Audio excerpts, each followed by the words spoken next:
Class is in session. Hello. It is 3:33 p.m. Eastern Standard Time, November 17th, 2023. And I chose today specifically to cover the topic of family legacy because today is my birthday. And I don't really put that much emphasis on birthdays for myself. But I do see how birthdays symbolically they are an important time of year. It is a time where, you know, for one, I celebrate every single day as though it is my birthday. I'll just put it as that. And there is something energetically special about the birthday though, because it is the day that pretty much everyone else recognizes you for your existence. And yay, thank you for being birthed in a new yay. Exactly. Hello, beautiful. Happy to have you here. Um, you know, I see birthdays as both superficial and also really sacred. It's an interesting thing. Like most holidays, period, every moment is a gift, right? But there is something sacred to be said about the celebration of life, whatever that looks like, and however often it might come. And knowing that for some of us, like for myself, my human design is here to be recognized. So any day that I receive genuine recognition is a day that I'm fulfilling part of my purpose. I'm only sharing this to say that when we are talking about and thinking about and creating a family legacy, well, for one, birthdays are kind of a big part of that because you don't have a family without birth. You don't have birth without a birthday. Um, so that's sort of a no-brainer, but also worth saying. And secondarily, it's a good time of the year to take time to reflect on what your legacy actually is going to be, what you shape your legacy to be. There's a quote by Oprah that I always resonated with, and it's that your legacy is every life you've touched, every person you've had an impact on, whether you met them or not. Your legacy is every person you've insulted. I'm paraphrasing now. Your legacy is every person you've helped, every person you've hurt, every person you've guided, um, and really met along your journey, whether that was directly or indirectly. Cora, baby, where are you? The dog's barking, but she just is off in her own little world. I don't know what she wants. Anywho, that's part of my legacy, right? My relationship with my dog, your relationship with nature, your relationship with your community, and of course, your relationship with your family. Your legacy is what you pass down to those individuals and to that environment. And our legacy is something that we don't really control, but we definitely have a huge impact on. And so for today, I want us to focus on what that actually can look like. Before I jumped on live here or took time to record class with you, if you're watching the playback, I was just looking through some of my old paintings from when I was a child. I was looking for one in particular to see if I could show it to you because it was just like a piece of sunshine. I didn't find it. I would have needed to dig around some stuff and it wasn't worth it. But I know it's there and I'm sharing with you that it was there because what I was meditating on was what would that little girl have imagined her legacy to be?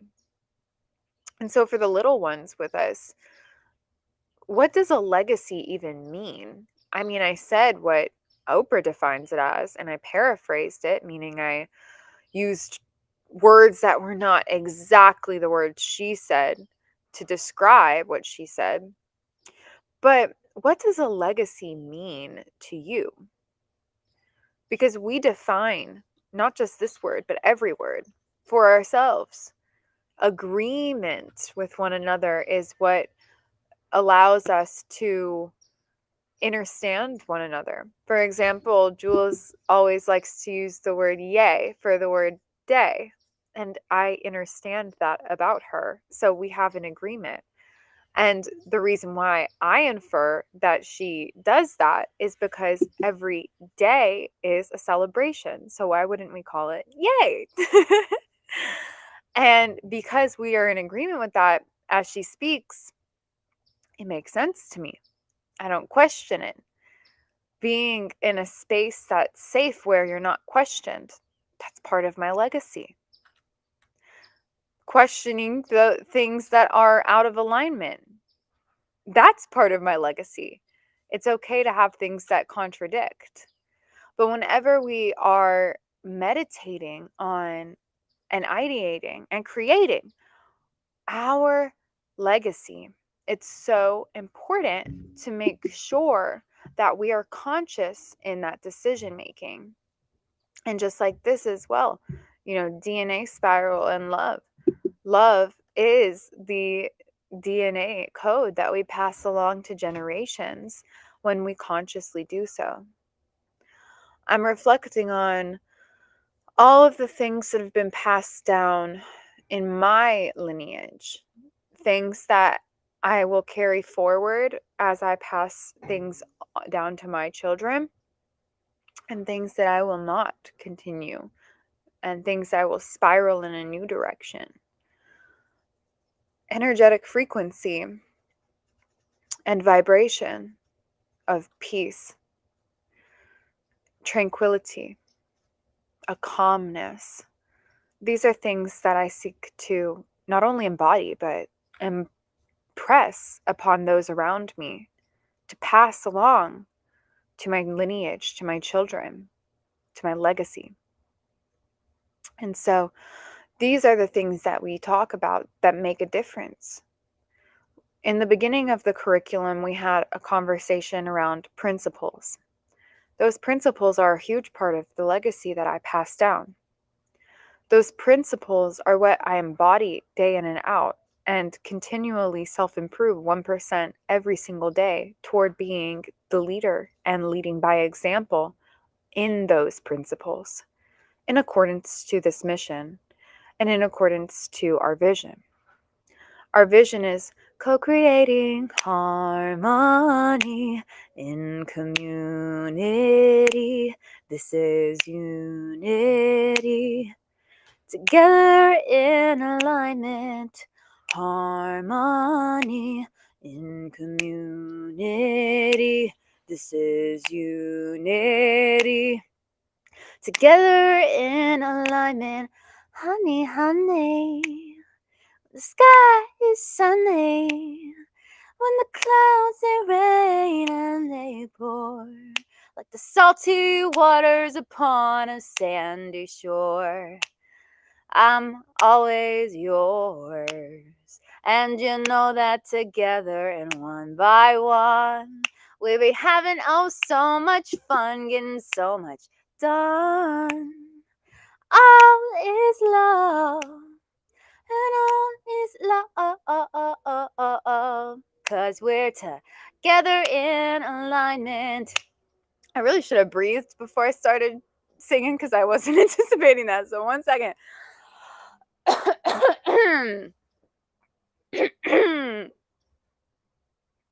Let's do that again.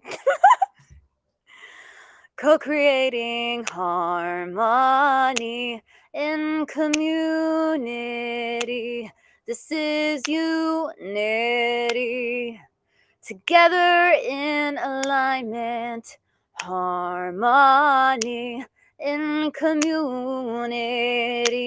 This is unity, and we're together in alignment, honey, honey. When the sky is sunny, when the clouds they rain and they like the salty waters upon a sandy shore. I'm always yours. And you know that together and one by one, we be unlocking them closed minds by the billion. Having so much fun, 'cause we're together in alignment.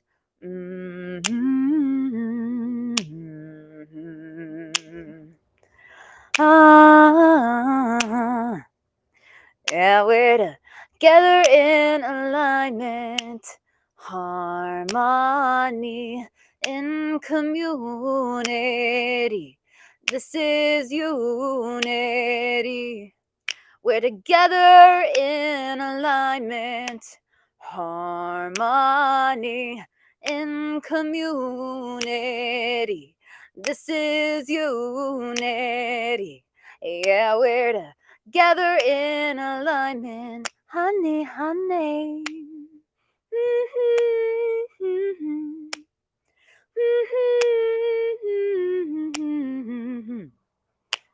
Ha ha ha ha ha ha ha ha.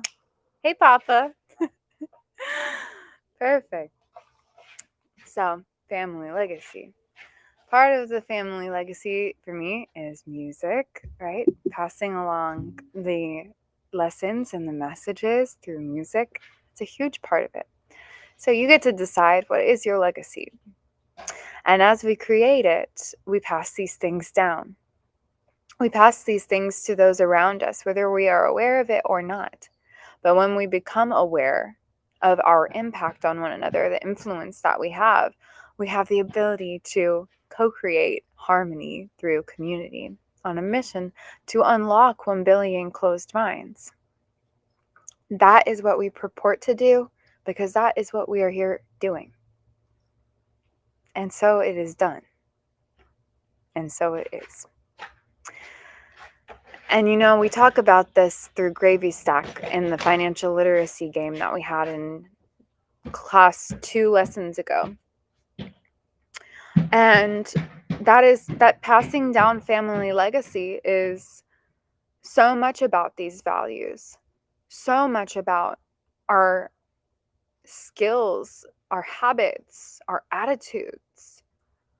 There's a book called The Entitlement Abolition, which is so important for all families to read.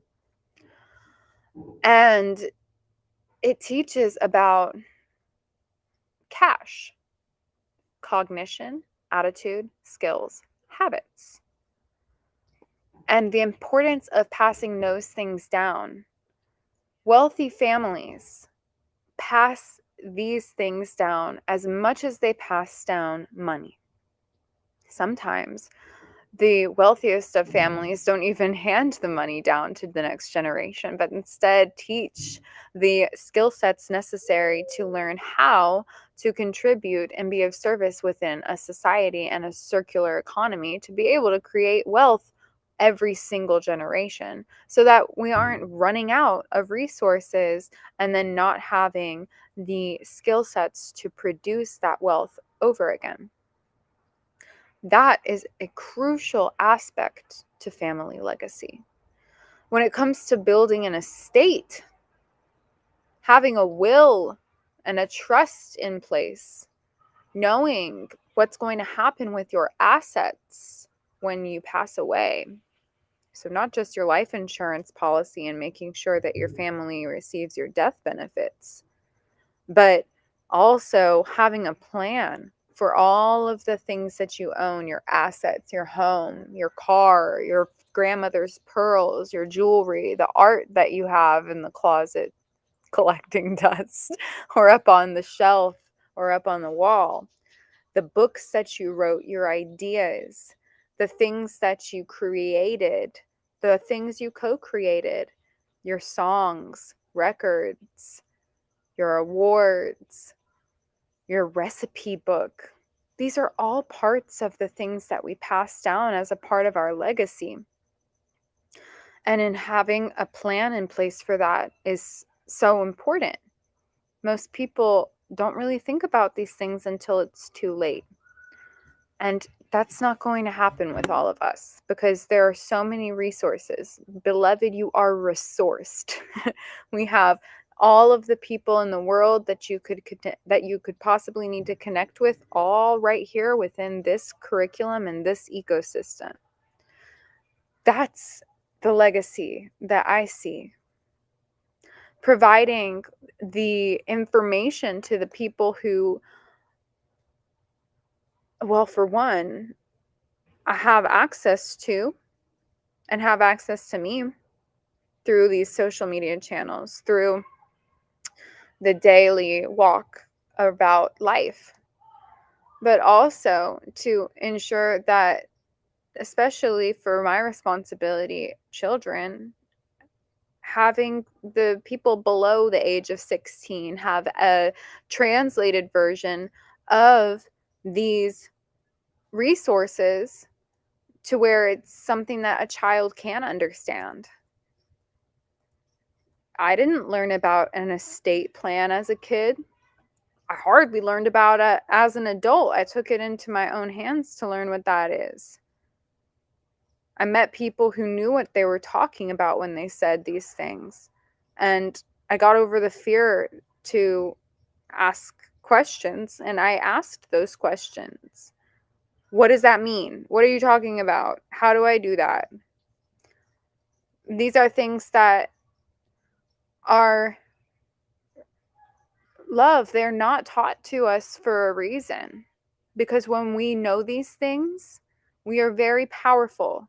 Because that means that we can act in congruency with what we know and what we think. And there are a lot of people in the world who benefit from us not knowing these things, from us not putting them in alignment. But there are more people on this planet who benefit more by us empowering ourselves and by us teaching one another how to empower each other and embodying these lessons. How is it that you can be what you know? That was the challenge to me that sparked Earth School to begin with. The question of, what are you going to do with all this information that you have? How do you embody what you know? Because there are people who invested in me and poured into me time, money, energy. And without me showing up, I was disrespecting them.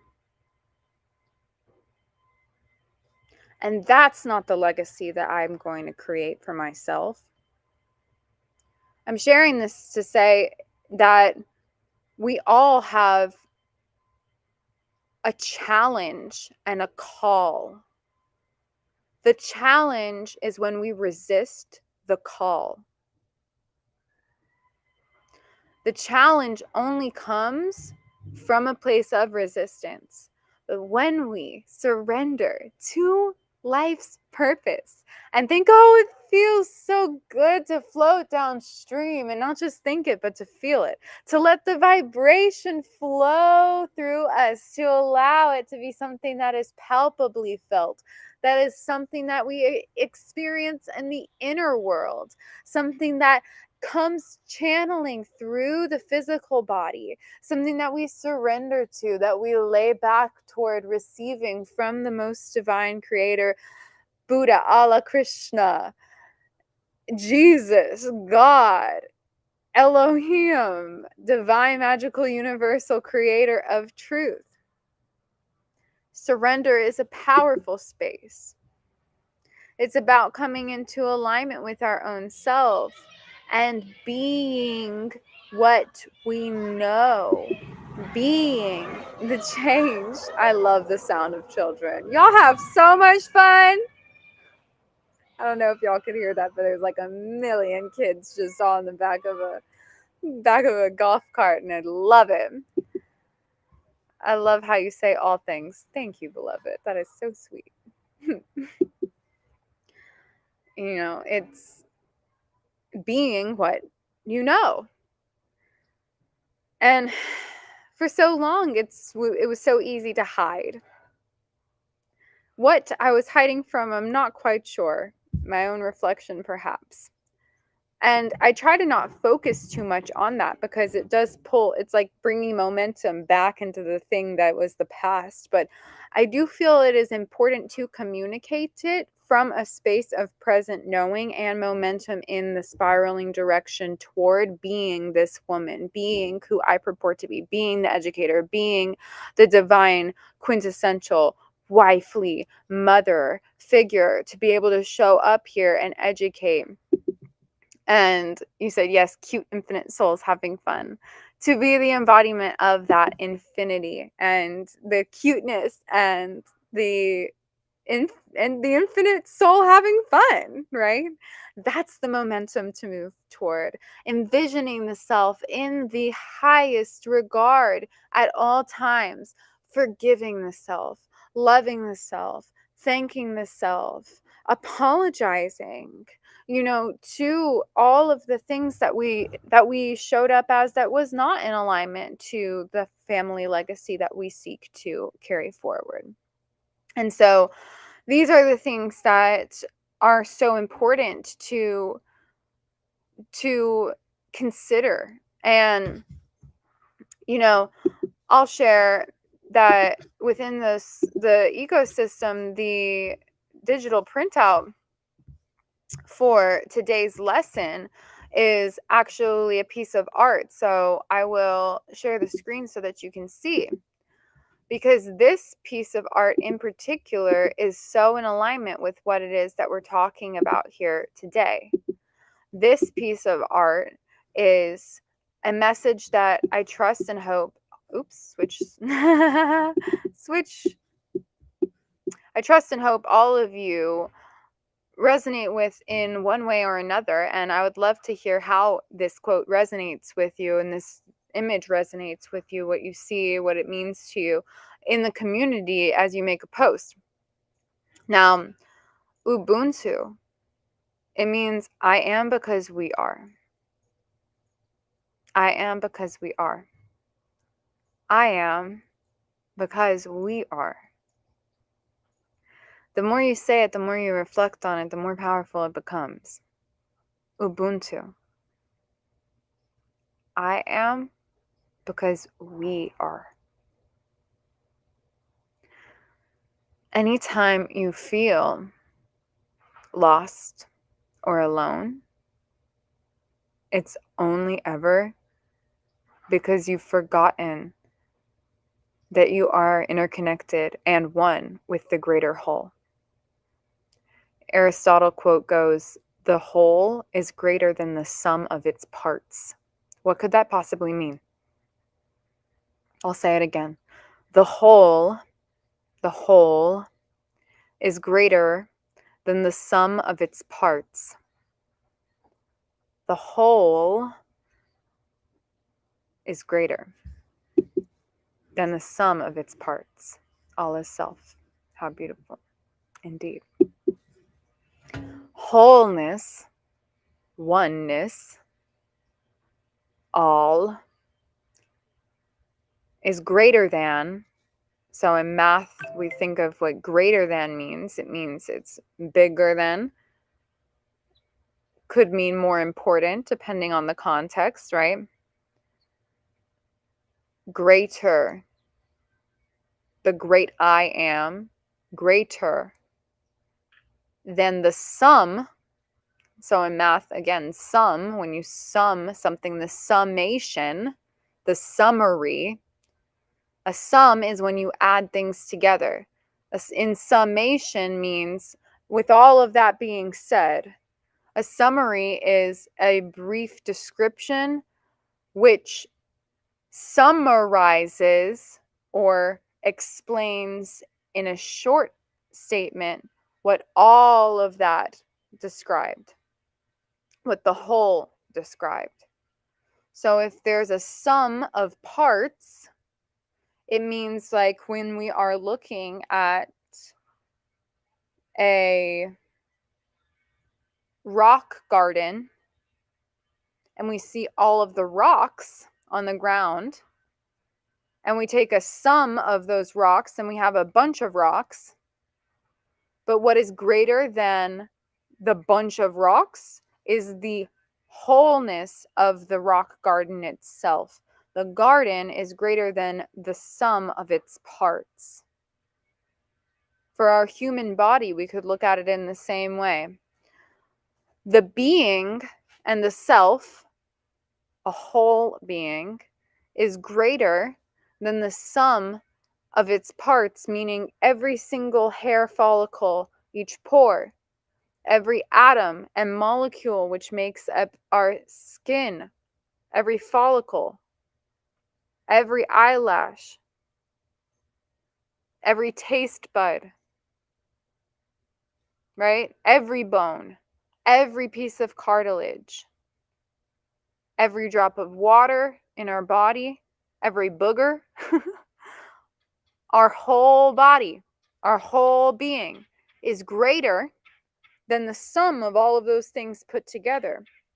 Because when you look at all as one, you see the power of the entity as one and not separate in silos, not separate in any way.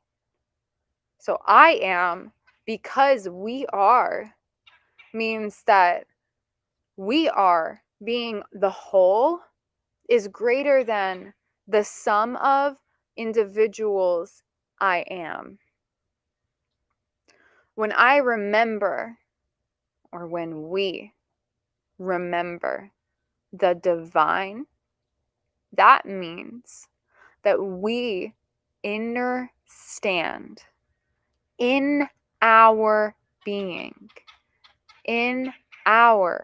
we stand on the truth, the capital T truth, that fundamentally and from first principles, truth is above all else. All else. And when we begin with the end in mind, we realize that the end of this statement, we are, is the beginning. I am because. I am because we are. The reason why I even am is because we are. We are. If you took it all away today and I was the only person left on the planet, I wouldn't even be anymore. And yet, all I am as the only person in my universe, mine, is everything, just like you are. Because we are. And when we always remember this, always remember this, we never feel alone. And when you feel alone, it's because you forgot and get to remember. So powerful. And that's both good news and also kind of annoying news. And you want to know why? Because that means when that person is aggravating you, or rather when you are allowing someone else's behavior to aggravate you, or when someone is acting in a way that is offensive, or when someone does something that is even violent or unspeakable, it is because they are you.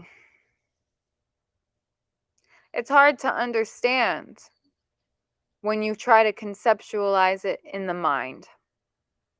But when we remember that everything is one, that Gaia is the name of Mother Earth, and Mother Earth is one single organism,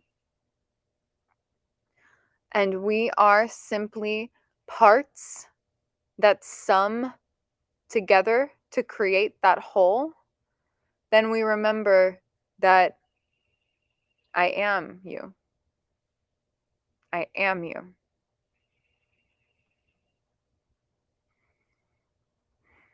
I want to tell you a story. This bridge that you see in this image here, I've been here before. Not in the physical world, but somewhere greater. There was a vision that came to me in a deep transcendental meditation and past life regression. Meaning, I went really deep within myself, closed my eyes, and breathed until I saw things that weren't existing in my direct environment, but were existing in my direct vision. Ajnamat and the crown integration's got us healing all the nations. I saw a bridge. There was a whole story that led up to this. I won't share that whole part. It's not relevant. But I lived as another woman in a different time, in a different year, in a different country, with a different name, but I looked the same. Long story short, I lived my whole life. She saw some horrific things. She saw some beautiful things. She wrote in a book.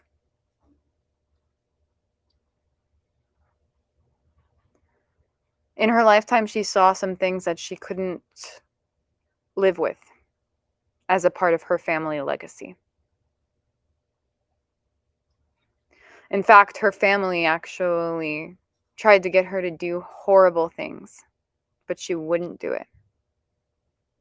And so in the last day of her life, she wrote in the pages of her book that she would vow to herself, to her lineage, to end oppression on this planet once and for all. She vowed this, to end oppression on planet Earth once and for all. On all levels.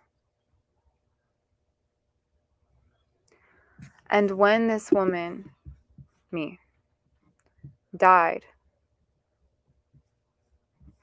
and lived her last death, her last breath,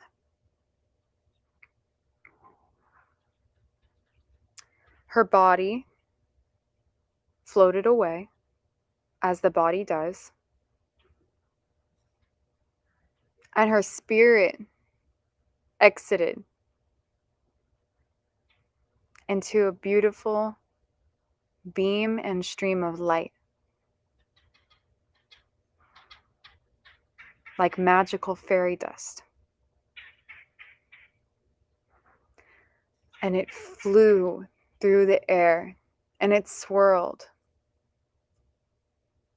and it spiraled, and it flew into a forest filled with fairies, which was carried through a mycelium network with mushrooms, matrices all around. The most plush wood and moss and grass and the smell of fertile soil fresh on the ground. Mushrooms of all colors and grass flowing in the wind. Everything glimmered, everything sparkled, and the white light that glittered and sparkled through the air in the spiral flew as if the whole environment was communicating with itself. The sound of crackling wood, ecosystems existing inside a log, worms, animals, movement, things that are inaudible to the human ear were so present as the body transformed completely into light. And through this forest carried forward the light until spotted at a waterfall. A union sacred among the light, the earth, and the water began to form.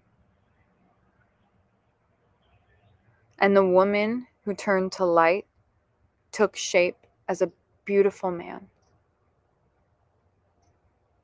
The most beautiful man I've ever seen.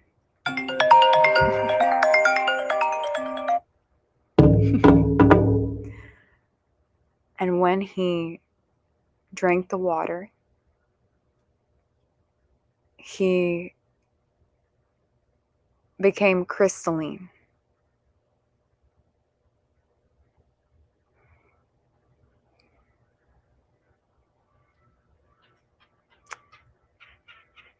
He walked to the bridge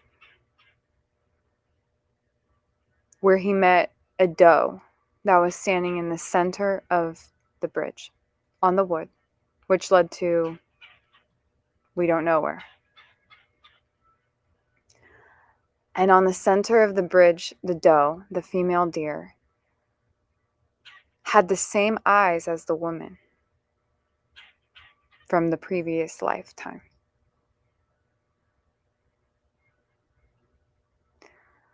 And as the man who was the woman from the previous lifetime through the light approached the doe on the bridge, they communicated non-verbally, meaning they didn't speak words, but they knew what the other had to offer. And the doe, with those eyes, offered up a gift, a box. And in the box, painted with mandalas and art spiraling out from itself, was the book that the woman wrote on her last days of her life, with the vow to end abuse on planet Earth once and for all. And she handed the book to the man. And in his mind's eye, he asked the doe, "What's your name?" And the doe said, "I am you." Her name was I Am You.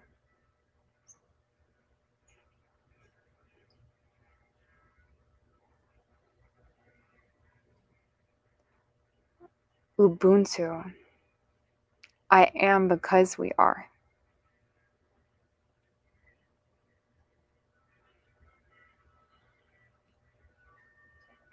The beautiful thing is that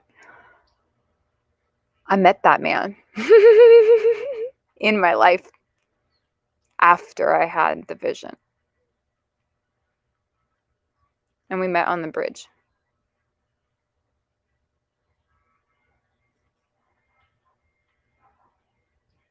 A family legacy gets to be something as powerful as that. The decision to unlock 1 billion closed minds. The decision to end oppression on this planet. With the vision of co-creating harmoniously through community. These are the things we get to pass down through our lineage. Replacing the mistreatment that came before us with love and gratitude. Because what a gift that we were able to experience something, transmute it, and then bring about a deeper, more beautiful change by being what we know. It's so much more than social media likes and follows. It's so much deeper than any vanity metric that could possibly exist. The Earth's children have been so misguided. And I am here to remind myself, in the process of reminding you, that holistic health and wealth means inner alignment.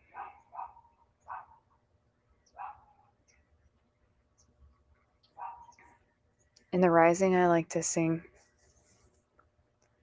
all praises due to the Most High God who woke us up today to feel wealth run through our veins, to be healthy the real life way.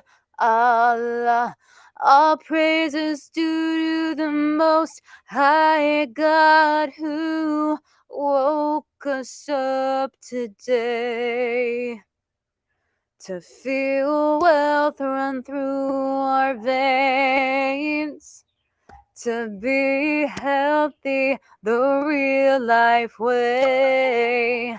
Holistically, all praises due to the God Almighty who woke us up today to feel wealth run through our veins, to be healthy the real life way, holistically.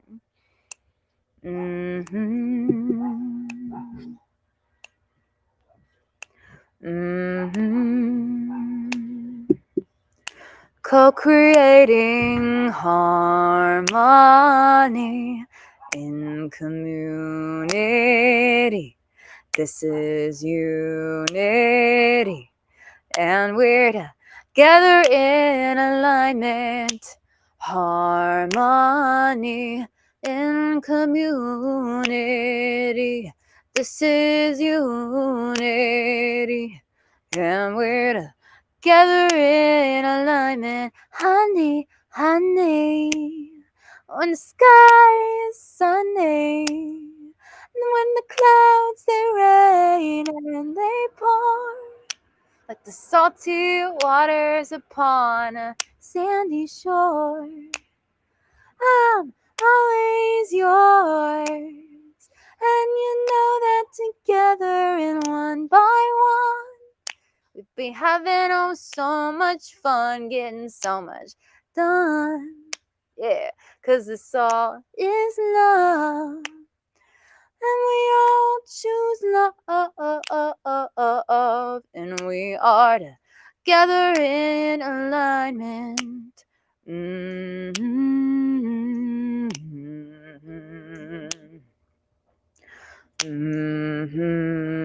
Ubuntu, I am because we are together in alignment.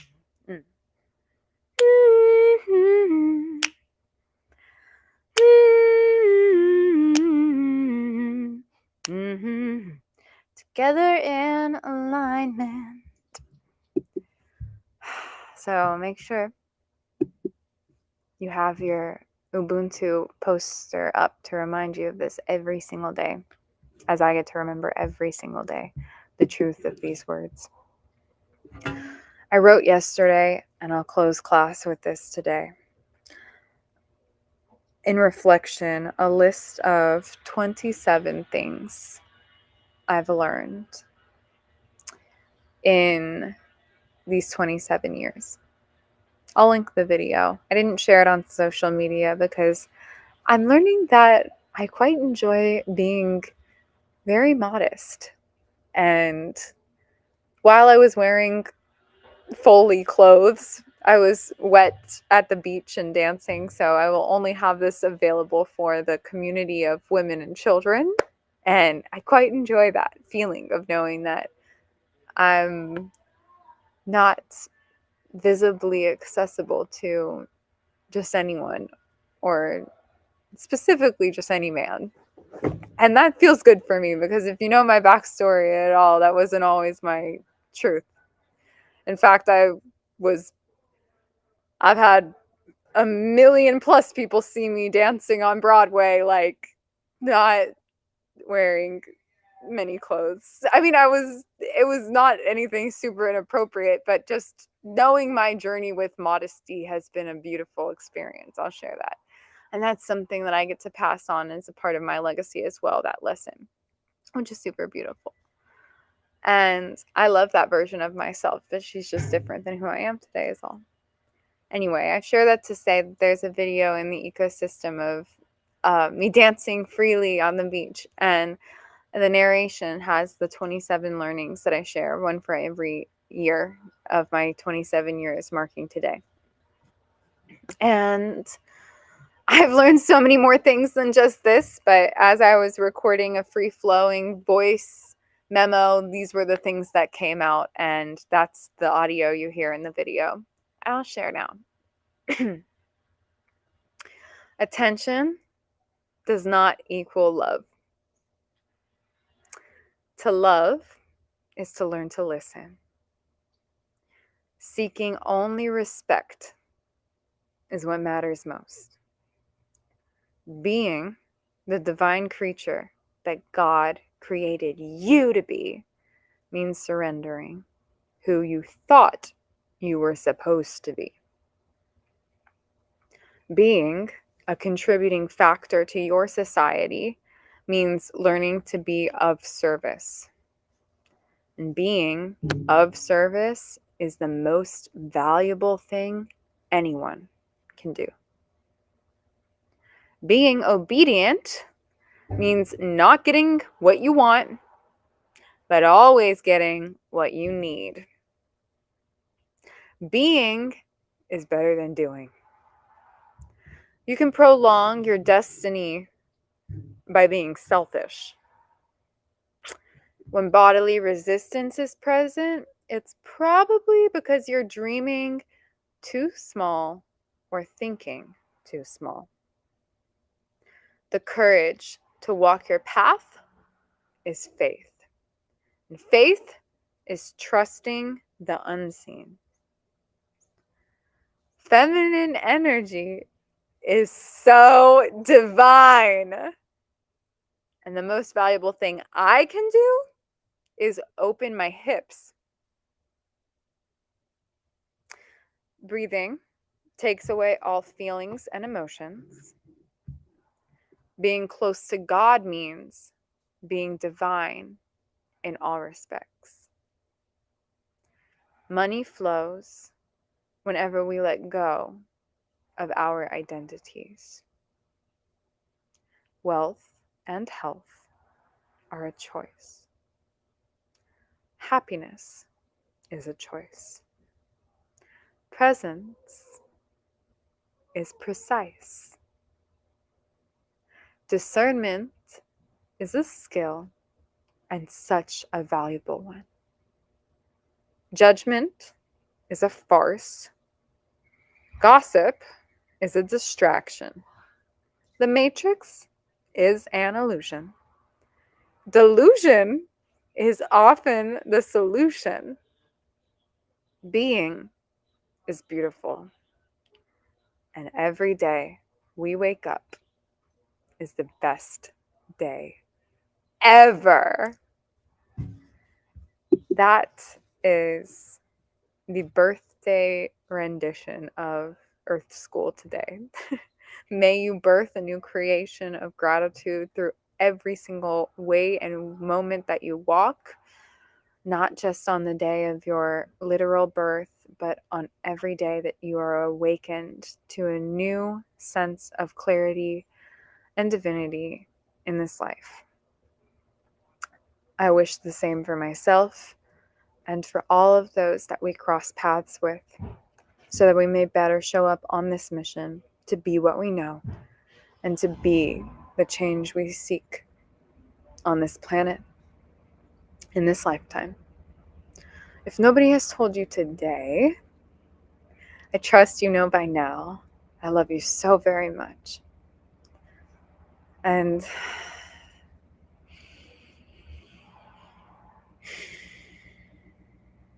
quintessentially, love is law. Family.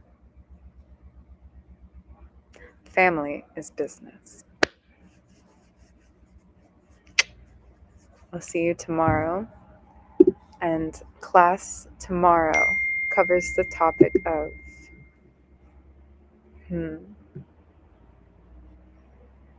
insurance, heritage, and inheritance. It's going to be a good one as the sun's going down. I love you. I will see you then.